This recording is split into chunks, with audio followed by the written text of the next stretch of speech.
اسرائیل کے اندر سیکیورٹی کو بہت زیادہ تھریٹ ہے۔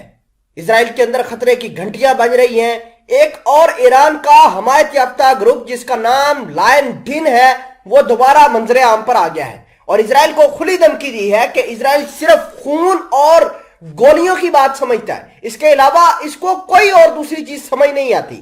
غزہ کی پٹی کے اوپر، اس کے علاوہ نیبولس کے اوپر اور مختلف جگہوں کے اوپر آج لائنز ڈین کے جو مجاہدین تھے وہ اکٹھے ہونے کے بعد انہوں نے اسرائیل مخالف نعرے لگائے اور کہا کہ ہم نیبولس کو اور جہاں جہاں ہماری ساورینٹی ہے اس کو اسرائیل سے بچائیں گے۔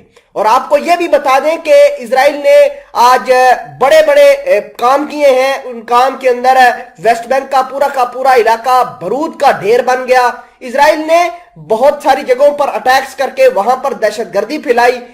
اور یہ بھی بات ہے کہ اسرائیل نے آج دوبارہ شام کے جو گولن ہائٹس کے بالکل پاس کنتینا کا علاقہ ہے اس کو نشانہ بنایا اور کہا کہ ایران یہاں پر حزب اللہ کو ٹرین بھی کر رہا تھا، ہتھیار بھی دے رہا تھا، جس کی وجہ سے اب اسرائیل کے اندر ٹینشن اور زیادہ بڑھے گی۔ اسرائیل کے جو شہری ہیں ان کو یہ انتباہ جاری کر دیا گیا ہے کہ وہ بنکروں کے اندر رہیں اور جیسے ہی بیل جو ہے وار بیل جسے آپ کہہ سکتے ہیں خطرے کی گھنٹی بجے یا جنگ کے سائرن بجے تو آپ فی الفور جو ہے وہ بنکروں کی طرف چلے جائیں۔ خیر، اس حوالے سے معاملات کیا ہیں، تمام تر چیزیں آج کی اس ویڈیو میں ڈیٹیل کے ساتھ ڈسکس کرتے ہیں۔ چھوٹی سی گزارش ہے کہ آپ ہمارا یوٹیوب چینل حسنات ٹی وی کو سبسکرائب کر کے پاس موجود گھنٹی کے نشان کو دبا لیں تاکہ لیٹسٹ نیوز آپ تک بر وقت پہنچتی رہے۔ Lines Dean ریسرفیسز says Israel only understands blood and bullets۔ یہ ایک بڑی اہم بات نکل کر سامنے آئی ہے۔ لائن ڈن کا کہنا ہے کہ صرف اسرائیل ایک ہی بات سمجھتا ہے، وہ یہ ہے کہ یہ ہتھیاروں کی، خون کی ہولی کی یہ باتیں سمجھتا ہے، اس کے علاوہ اور اس کو کچھ سمجھ نہیں آتی۔ اسرائیلی اخبار نے یہ رپورٹ دی ہے کہ شام اور عراق سے مغربی کنارے میں ہزاروں ہتھیار سمگل کیے جا رہے ہیں۔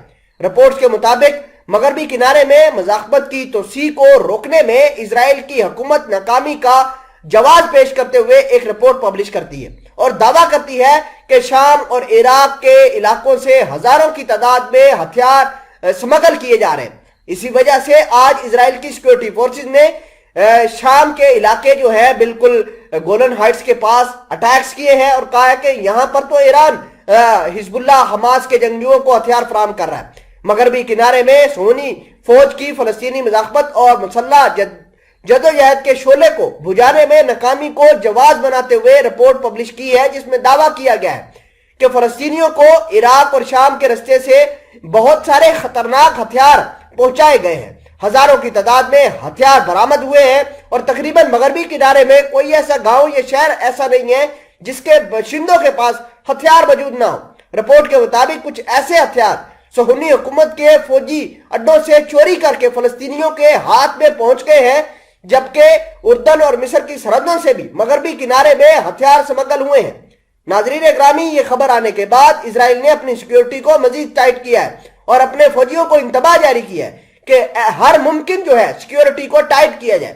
ادھر ایک گروپ دوبارہ اکٹھا ہو کر اسرائیل کو تھریٹ کر رہا ہے اور اسرائیل آنے والے دنوں کے اندر سیکیورٹی کے حوالے سے مکمل برباد اور ناکام ہو جائے گا۔